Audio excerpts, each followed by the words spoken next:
Tonight we are coming to you from Johnston, and I will be joined by comedians Joe Caulfield, Raymond Mearns, Mark Jennings and newsreader and national treasure Katrina Shearer. That's Breaking the News with me, Des Clark, tonight at 10 p.m. on the BBC Scotland channel.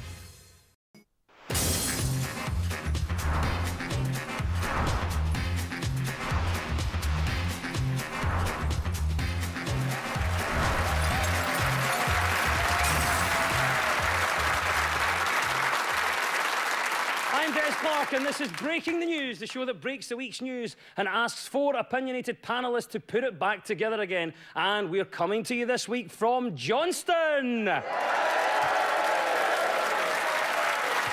Joining me are comic writer and performer Raymond Mearns, and alongside him it's reporting Scotland royalty Katrina Shearer, and facing them a writer, comedian and actress Joe Caulfield, and with her it's comedian Mark Jennings.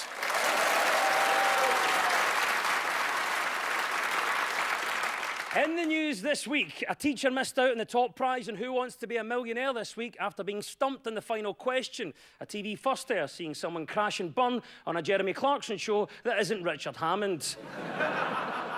Judy Murray says Andy will give his heart and soul to get back to the top after having his hip resurfaced. But sadly, the resurfacing was done by Glasgow City Council, so he won't be ready until 2023.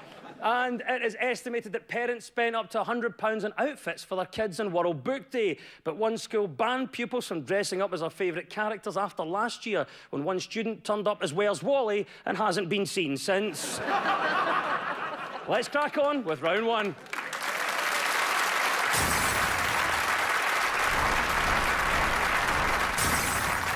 This is the Broken News round, where our teams have to guess two major stories of the week that have been mashed together into one single news headline. Now, Katrina and Raymond, can you tell me the two stories mixed together here? Scottish and Welsh politicians have to wear makeup to try to force the Prime Minister to change her position on wearing trousers rather than a skirt. An identical motion will demand a delay to Brexit, or what's considered to be one of the world's most glamorous votes. Two stories in there, right? Can you figure out what the first one might be? There was a few clues. I think it's the Scottish Parliament and Welsh Assembly. They were joining forces on Tuesday, I think, to pass a joint motion, which sounds quite painful, but basically... That is a hard Brexit. Yeah. Basically, they're trying to postpone Brexit. They want the March 29th leaving date put off. Well, it seems that way, and you are right. It is the news that this week Scottish and Welsh politicians have indeed joined forces to urge the Prime Minister to change her position on Brexit. They voted to pass identical motions calling for the planned exit date of 29th of March to be put off, but the UK government has said the deal was a good one for Scotland and for Wales. What do you think, Raymond? Well, everybody knows what's going to happen is... this is what's going to happen. Right, this is psychic Raymond. What's going to happen is... They can change the 29th of March date in the withdrawal agreement simply through a statutory instrument. It could be done like that, right? That's what they're going to do, and then we'll get a wee extension, and then there's going to be a referendum, and then somebody's going to stand up, and there's going to be a general election, and somebody's going to go, vote for me, and we'll all stay, and we'll all go, no bother, and that's what's going to happen. That's the future. They don't know what they're doing, and it's kind of annoying then, because their big catchphrase, well, Theresa's big catchphrase, wasn't it, was no deal is better than a bad deal. Now, she said that so many times that I wanted to smash her in the face. No deal is better than a bad deal. But I just kept thinking, but in no other circumstance would you say that. You wouldn't go like, oh, no eyesight is better than bad eyesight, would you? Like, would you like glasses? No, I'm fine, I'd rather not see. Do you know what I mean? No deal is better than bad. Like, no toilet is better than a bad toilet. Well, not if you need the toilet. You know what I mean? They were saying that it might lead to the break-up of the UK if there's a no deal, and like, it'd be weird though if Scotland goes independent and then tries to reapply to join the EU. It'd be a bit like if you get out of a toxic relationship and then like you need to try and reconnect with all your mates that your ex kept you away from, you know? Like Scotland would be like phoning up all the EU countries like, guys, I know it's been a while, but look, you were right about England, I should have left them years ago. There we go. This is, of course, the first time that Scotland and Wales have come together on the same issue since cheering on England's opponents in the last World Cup. Yes, the Scots and Welsh Parliament's plea to shift the exit date of Brexit is correct, of course. Katrina and Raymond, you get a point for that. What was the other story we were after? Is this the thing about the stewardesses? Yeah. Was it one of the big airlines? They said you don't need to wear your makeup? It's exactly that, yeah. It's the news that female cabin crew working for Virgin Atlantic no longer now required to wear makeup while on duty, and it sparked changes in other airlines. For example, Ryanair cabin crew are no longer required to carry cattle prods.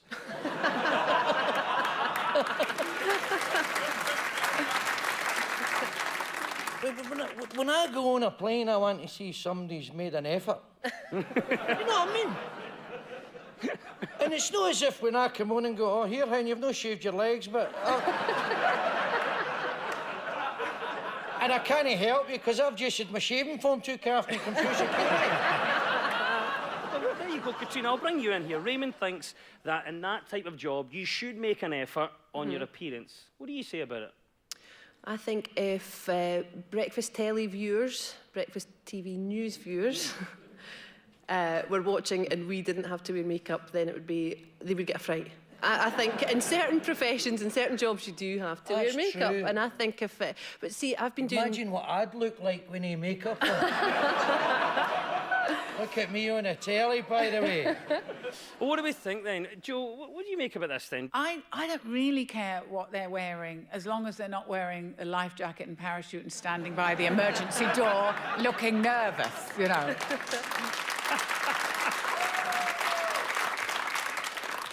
Mark Jennings, what do you make of this then? Virgin Airlines saying no makeup required by their air staff.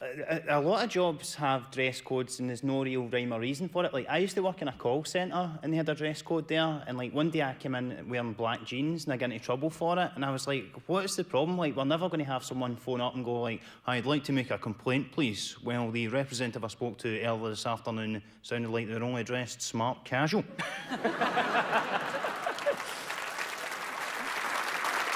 Well done to our panel getting this story right. Of course, now that we're on telly as well as radio, I've had to start wearing makeup and I've also had to start wearing trousers. Well done, Katrina and Raymond. That was the mashup of the Scottish and Welsh Parliaments uniting in their opposition to Brexit and Virgin Airlines' decision to tell female cabin crew that they no longer need to wear makeup. Right, Mark and Joe, over to you. 2 stories and 1 clip for you. What do you make of this? The government's warning that pupils will be allowed to get hold of cash and will miss school in Edinburgh and ensure that shops and bars accept it.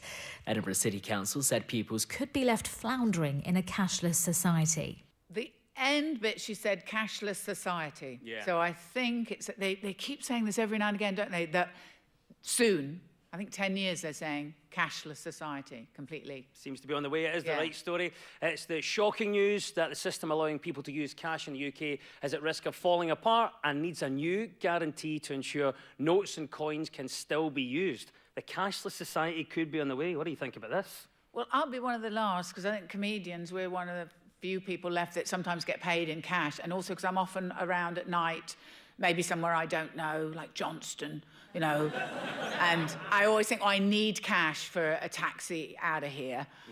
So, no offence, really. I'm loving it. I realise I've just told the whole world I'm often alone at night with cash. Well, it is happening. By the way, if the HMRC are watching, any cash payments we take, they're purely charity donations. And none of it will appear in any books that you will see at any point soon. Mark Jennings, it could be the disappearance of cash from our society. Is it worth saving? Should we be sad about this? I'm quite happy about cashless. I don't mind it, because like, cash is a lot of hassle anyway. Like, I've never been in England and had someone say to me that they can't accept a Scottish debit card, you know? Raymond Mearns, what about it then? Do we believe that cashless society is on the way, and what do you make of that? The thing is, I do the free fringe, I do bucket shows. That's going to be a disaster, right? Because when you do the free fringe, you put a bucket in at the end and you go to the bank the next day with 200 weight of change. And you've got to take the money to the bank, because I'm not taking it to that, you know, that Coinstar machine that's in the Asda? Because that takes 12 pence in a pound. I mean, I'd rather pay the tax on it.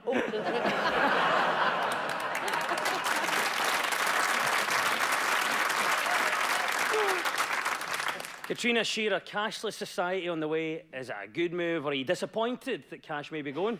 Well, I am terrible for using a debit card. I very rarely carry cash. But also parking meters, I've found out recently, you go there and if the machine doesn't have the option for you to pay by card, you've got no cash, so you can't put a ticket on the car, so you just hope for the best, and that it's not worked out well for me So recently. did you not pay for your park? Tickets? No. What was I Well, you're supposed to gonna get a do? ticket. Well, I didn't have any cash. What do you think you're? You're Jackie Bird or something? So if cash is going to go, what do you think the world's currency might be in the future? We might need to go back to some sort of like barter system where we're like trading chickens for shoelaces and stuff like that. You know, I don't know how it would work, but you know, I'll be fine. I got loads of chickens. Yeah. I've got loads of shoelaces. so Great. swap you. Let's do business. Yeah. A little known fact, my uncle has been contributing towards a cashless society. He's a postman and he's been stealing all the fivers and birthday cards. The dangers of living in a cashless society is of course correct. Mark and Joe, you get a point for that one. Let's play the clip again. What was the other story we were after? The government's warning that pupils will be allowed to get hold of cash and will miss school in Edinburgh and ensure that shops and bars accept it. Edinburgh City Council said pupils could be left floundering in a cashless society. So we've got the mash-up. We know that story number one is a cashless society. Plenty of clues in there that might point you towards a second story, Mark. What have you got? There was this story about the pupils in Edinburgh who are getting a day off school so that they can protest global warming. That is exactly right. But there you go. Time off to protest. Edinburgh City Council say we're going to allow this. You agree with it, Mark? Well, I think it would have been pretty miserable of the council to deny it and be like, kids, we know the world is coming to an end, but is there anything more important than learning to play the recorder, you know? When I heard the story, I couldn't help but go, oh, that is so like Edinburgh. That it would be Edinburgh parents that would go, oh, absolutely, yes, you must go and protest. And we've got plenty of staff to cover anything anyway, so... See, I wish I had that when I was at school. You know, you're away dogging it, right? And then you get into school the next day and the teacher goes, Mearns, where were you off yesterday? Hey, I was out there, pal. Trying to sort out a problem you've made. Trying to fix what the damage you've done to the environment. He'll say, exactly, Raymond, what is you going shoplifting in a Parkhead Forge? Got to do with my carbon footprint. Well, this is the thing, though. People are saying it's the children that are seeing these problems. They're going to have to live with them the longest. What do you think, Katrina? Should they be allowed time off school to protest? I think it's a very worthy thing to do and for them to be involved in. And I think the thing that we were most upset about was whether the burger van would be allowed to park near the school gates. Nobody was interested in the environment. But Were you at one of those schools where they were feeding square sausage through the gates? Here's the thing. Obviously, the kids of today are getting time off to do their own protest. What would you have protested about when you were at school?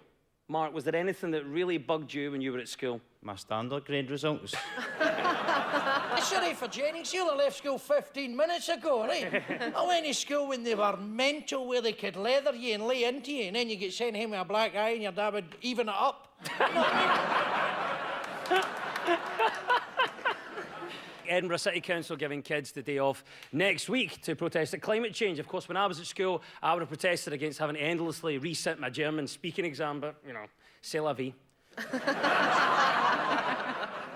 Yes, another point for you, Mark and Joe. That was a mash-up of the future of cash in the UK and the school children of Edinburgh having the day off to go and protest about climate change. And at the end of that round, well done. Our teams are all square.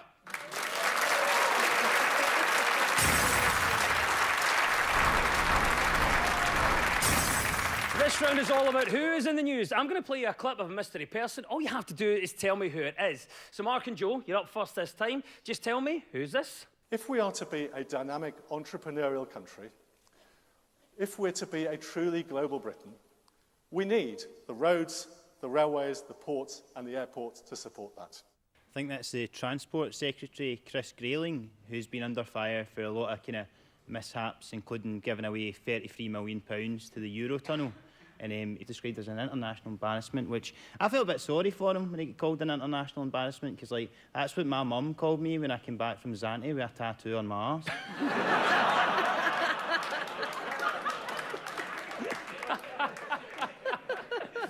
Well, Mark thinks it's Chris Grayling. Let's see if he's right. Of course you're right. Well done. It is Chris Grayling. That is the correct answer.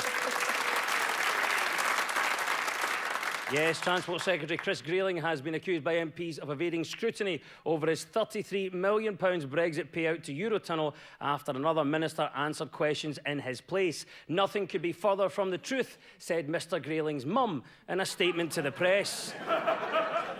Do you think he's got long in this job, Jo? Oh, yeah. He is minister who cannot lose his job, isn't he? He absolutely is. I think she keeps him because it makes her look better. And also, I think they're just not aware that they actually have to be any good at their jobs because they're not actually held to account. That's why it's so embarrassing that Eurotunnel took him to court and have proved in a court of law that he's crap at his job. You know. Raymond, what about it? Chris Grayling, he's hanging on to his job. How long for, do you think? Well, I think he did. I mean, who else has got to do it? But he's been given the moniker of Chris Failing Grayling. Yes. So they've had a synonym with his second name, or, you know, Chris No Ships Sailing Grayling. No, he turned up. Well, he never turned up in Parliament because what he did was he said to his mate, Matt, would you put your head on the block, Hancock? To answer questions from the Labour transport spokesman, Andy Appalled McDonald, and SMP Joanna, no sign of a fairy cherry.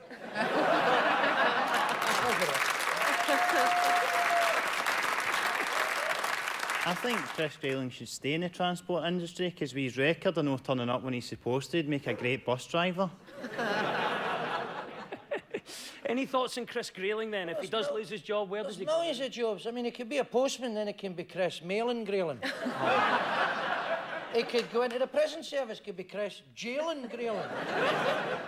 He can build metal fencing, it could be Chris Railing Grayling. Any final thoughts then on Chris Grayling? Where does he go from here? Any ideas on his next move? The Japanese whaling fleet. Chris Whaling Grayling. Chris, if you're watching, we've got you sorted. The next job is in the bag. 2 points to Mark and Jo. That was Transport Minister Chris Grayling. Katrina and Raymond, your turn now. Who is this and why are they in the news? I've spent a lot of time traveling around this country over the last 4 years. People want to work for what they get. Who do we think that might be? I think it's Ivanka Trump. Is it Ivanka Trump? Let's see. It certainly is. Ivanka Trump is the correct answer. Well done, Katrina. So, Ivanka Trump, why are we speaking about her in the news this week? She was saying about Americans not wanting to have a minimum wage because she thinks that she thinks that would somehow be an affront to them because people want to work for what they've got and don't want to be given handouts. So that was her sort of reasoning for that. She was also making some jokes that kind of fell flat. I know how you feel, Ivanka. No. She was joking about being Donald Trump's daughter was one of the hardest jobs in the world, although I don't really see where the joke is in that, because she's probably right. I don't think it'd be that pleasant to be one of Donald Trump's children, in all honesty, because like recently he said about his son, Don Jr., that he had the worst judgment in the world, presumably after Don Jr. gave him a mug saying world's #1 dad.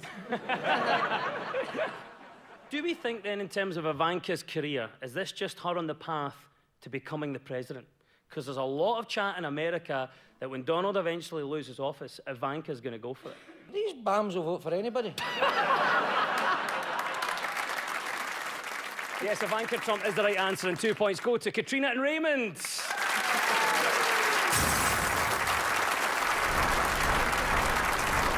Now, so much of our news is about public opinion, so for this round, we've gone out and found some people to comment on the news. Katrina and Raymond, for your team, we spoke to comic book guy Callum. So what story do you think Callum is talking about here? A lot of parents want their kids to be successful. They want their kids to have money and be able to do whatever they want. And sometimes that comes at the cost of doing what they actually want to do. I would stick to doing what I love doing rather than what would make me super successful and wealthy. So there we go. That's Callum, a comic book guy. Raymond, any idea what Callum might be talking about? Talking about parents wanting their wains to have a good job and be more successful. Is that what he was talking about? I think that's what I heard. Or is this code for something else? Bang on the money. Research has revealed that more than a fifth of parents would rather their child earned a decent wage as an adult than grew up to be kind or honest. Of course, ideally, you'd want both for the person who one day is going to choose your care home. Katrina, what about it then for your kids? Would you have the same ambitions? Would you want them to be more successful and have money, or would you want them to be good, happy people? Honesty and kindness and compassion, obviously the most important things. I'm trying to teach that to my toddler just now. But my dad once told me, right, that it's very, you know, it's all well and good having a personality and being funny and whatever, but if you go to the co-op and you buy a loaf, you can't pay for it with a joke. You need money. Yeah, wait a minute. There's 4 people here that'll disagree with that. I tell you what, I go in, I go knock, knock, who's here stealing a loaf, right? I've often suspected that my mum's not really that interested in whether or not I'm happy with what I'm doing, rather than just like if she can sort of brag about it to her mates in work and like compare it to their kids, you know. Like, can I imagine her once this goes out, be like, oh, aye, Mark, he was on that BBC breaking the news. How's your Jamie anyway? Is he still on the drugs, aye? What? But Joe, what do you think? Can money buy happiness? Well, I don't know if money can buy happiness, but if you would like to give me a lot, I'll really try and see if I can make myself happy. A good case study to see if Yes, you can do it. yes. I would like them to teach children manners. I find a lot of kids now very badly behaved. Like, sometimes I pick up my friend's kid. She's about 5 or 32. I don't know. Not that interested. But I pick her up from school, and I know you have to put them in the car seat, so I'm trying to put her in. And as I'm leaning over, I had to lean over her like that, and she went, oh, coffee breath. And I thought, how rude is that, isn't it? And it was gin.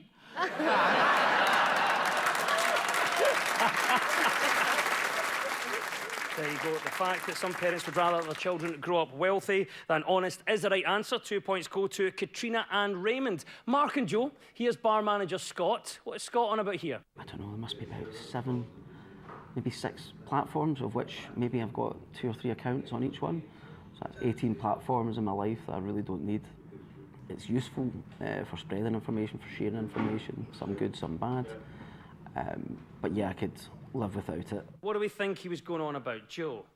Well, he used the term platform, and I know it's to do with the internet, but I don't really know what a platform is. Yes, but to do with the internet is enough. I will take that as an answer. It's a story this week. 1 in 10 UK adults did not use the internet in 2018, while an estimated 4.3 million have no demonstrable digital skills. This according to data from the Office for National Statistics, and more than half of those people were aged over 75. How did they respond to the survey then? They emailed...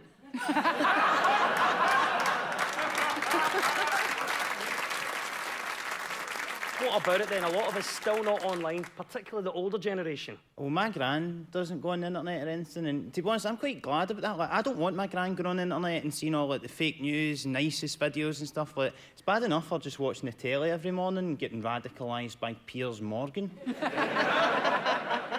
But here's the thing, how important is it that we get the elderly online? They're missing out. Raymond, what about it? People over 75 online, they'll never get online because you set up their Wi-Fi and all that for them, and you go, that's you online, and then they'll go to their bed and pull the plug out.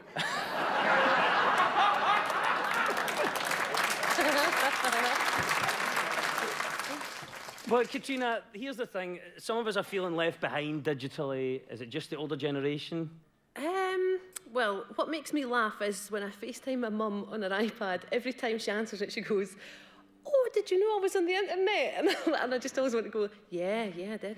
I can see what you're looking at as well, Mum. Joe, any final thoughts on the internet then? Best or worst thing? Facebook is the thing. It puts me off kind of all of my friends. It's the sentimentality I can't stand. Like, people who put things like, happy anniversary to my darling husband. I love you as much today as the day we first met. You're my hero. And I just think, well, tell him, not me. I don't give a shit.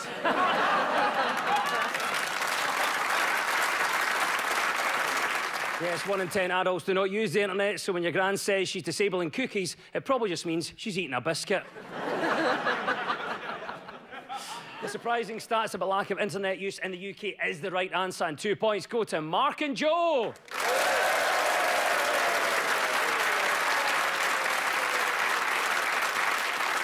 It's time now for a final quick-fire round, which is all about deciphering the numbers in the news. I will read out a headline. All the teams have to do is fill in the blanks. So get ready, teams. When we run out of time, you'll hear this. This actually feels great. That's Andy Murray there, doing the voice of the audiobook for 50 Shades of Grey. Fingers on buzzers, teams. Here we go. What have 257,000 people seen in Glasgow? Elvis. What have 257,000 people seen in Glasgow? A sign at a set of traffic lights that has a mobile number and the word plasterer. Yes. Yes. Who's seeing that and going, I've been looking for a plasterer as well? Aye. OK, let's go at this. Can we get it right? What have 257,000 people seen in Glasgow? It's some sort of dinosaur. Do you know what? It's absolutely right. Dibble, dibble, diddle. Hugh Pew. Dibble, Barry no, McGrew. I dipples. can tell you, it's absolutely right. Joe's got it. 257,000 people in Glasgow have seen Dippy the dinosaur at Kelvin Grove Art Gallery. Dippy the dinosaur. What is to open for the first time in 30 years? Well, 30 years ago was 1989, so I'm going to guess a ladder shop in East Berlin.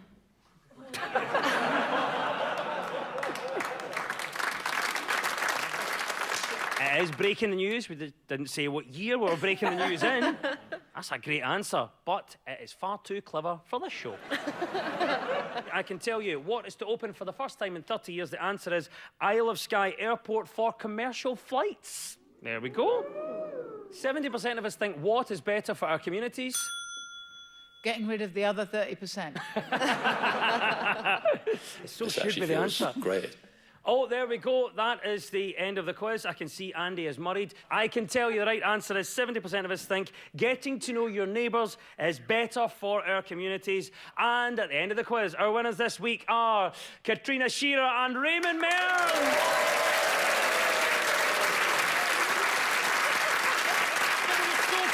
Let's hear it for the runners-up, Mark Jennings and Joe Caulfield.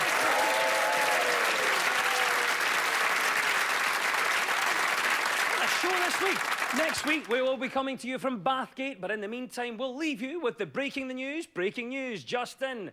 Owners giving their dogs raw meat-based food should avoid sloppy kisses after meals. Researchers have warned because of dangerous bacteria, they need to take extra care and snog the dog before they've eaten.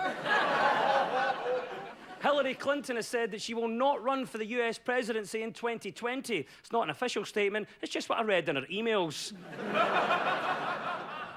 And Berwick-upon-Tweed's MP Anne-Marie Trevelyan claims a second Brexit referendum would have her constituents rioting in the streets. The town's elderly population have asked if the riot can be held on a Tuesday lunchtime so they can get the looting done before they start a countdown.